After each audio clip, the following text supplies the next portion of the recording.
जब श्री राम अयोध्या से वनवास को गए तो वे युवराज राम थे, लेकिन जब लौटे तो मर्यादा पुरुषोत्तम बनकर के आए।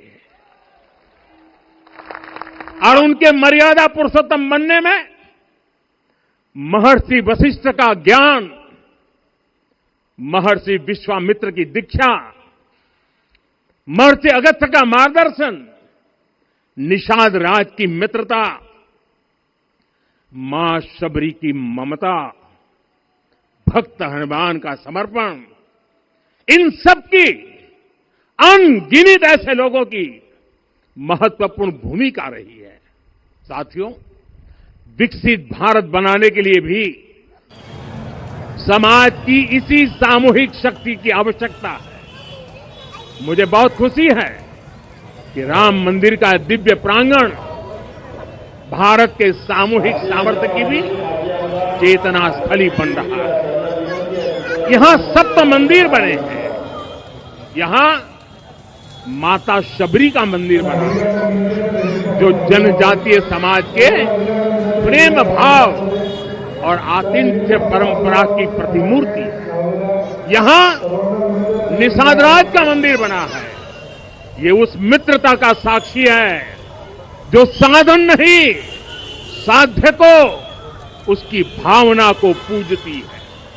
यहां एक ही स्थान पर माता अहिल्या है, महर्षि वाल्मीकि है, महर्षि वशिष्ठ है, महर्षि विश्वामित्र है, महर्षि अगस्त्य है और संत तुलसीदास है। रामलला के साथ साथ इन सभी ऋषियों के दर्शन भी यहीं पर होते हैं। यहां जटायु जी और गिलहरी की मूर्तियां भी हैं जो बड़े संकल्पों की सिद्धि के लिए हर छोटे से छोटे प्रयास के महत्व को दिखाती है। मैं आज हर देशवासी से कहूंगा कि वो जब भी राम मंदिर आए तो सप्त मंदिर के दर्शन भी अवश्य करें। ये मंदिर हमारी आस्था के साथ साथ मित्रता, कर्तव्य और सामाजिक सद्भाव के मूल्यों को भी शक्ति देते हैं। साथियों, हम सब जानते हैं हमारे राम भेद से नहीं, भाव से जुड़ते हैं। उनके लिए व्यक्ति का कुल नहीं, उसकी भक्ति महत्वपूर्ण है। उन्हें वंश नहीं, मूल्य प्रिय है। उन्हें शक्ति नहीं, सहयोग महान लगता है। आज हम भी उसी भावना से आगे बढ़ रहे हैं।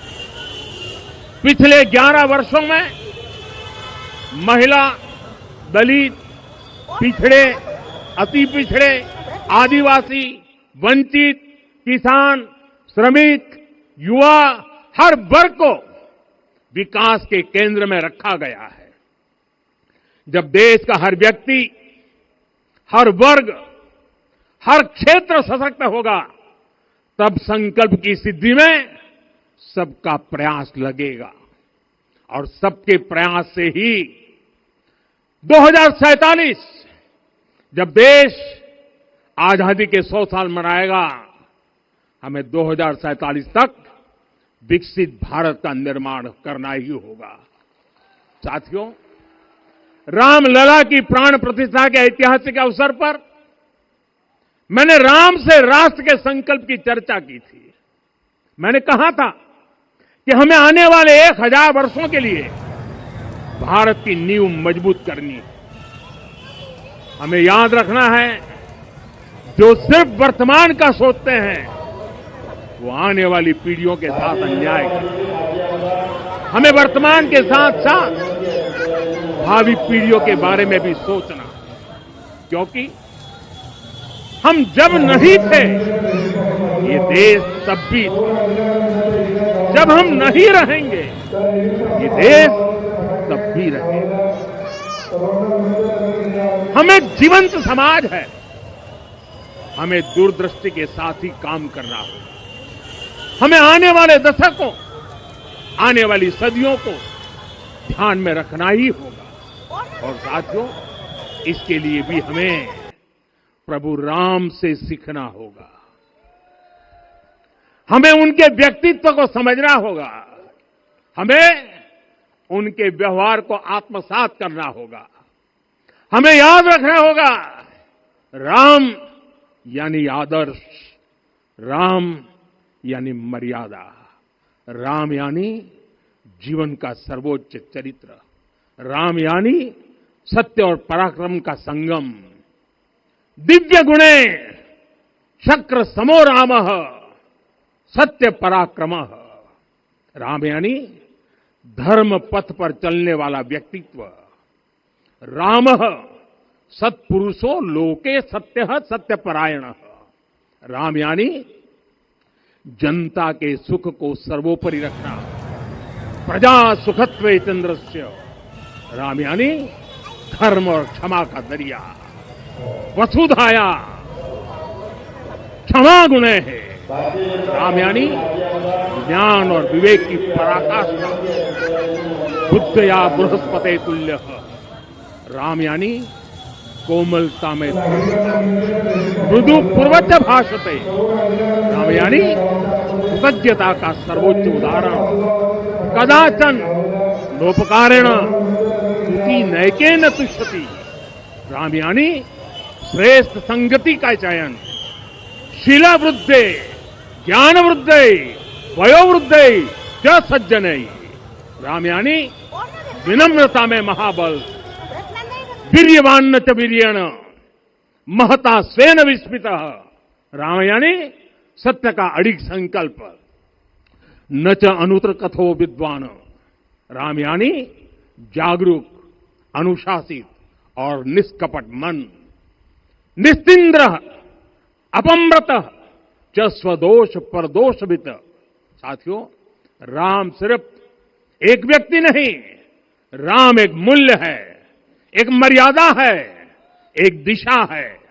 अगर भारत को साल 2047 तक विकसित बनाना है, अगर समाज को सामर्थ्यवान बनाना है, तो हमें अपने भीतर राम को जगाना होगा। हमें अपने भीतर के राम की प्राण प्रतिष्ठा करनी होगी। और इस संकल्प के लिए आज से बेहतर दिन और क्या हो सकता है। साथियों, 25 नवंबर का यह ऐतिहासिक दिन अपनी विरासत पर गर्व का एक और अद्भुत क्षण लेकर आया है। इसकी वजह है धर्म ध्वजा पर अंकित कोविदार वृक्ष। ये कोविदार वृक्ष इस बात का उदाहरण है कि जब हम अपनी जड़ों से कट जाते हैं तो हमारा वैभव इतिहास के पन्नों में दब जाता है। साथियों, जब भरत अपनी सेना के साथ चित्रकूट पहुंचे तो लक्ष्मण ने दूर से ही अयोध्या की सेना को पहचान लिया। ये कैसे हुआ, इसका वर्णन वाल्मीकि जी ने किया है। और वाल्मीकि जी ने क्या वर्णन किया है? उन्होंने कहा है, विराजित उद्गत स्कंधम कोविदार ध्वजः रथे। लक्ष्मण कहते, हे राम, सामने जो तेजस्वी प्रकाश में विशाल वृक्ष जैसा ध्वज दिखाई दे रहा है, वही अयोध्या की सेना का ध्वज है। उस पर कोविदार का शुभ चिन्ह अंकित है।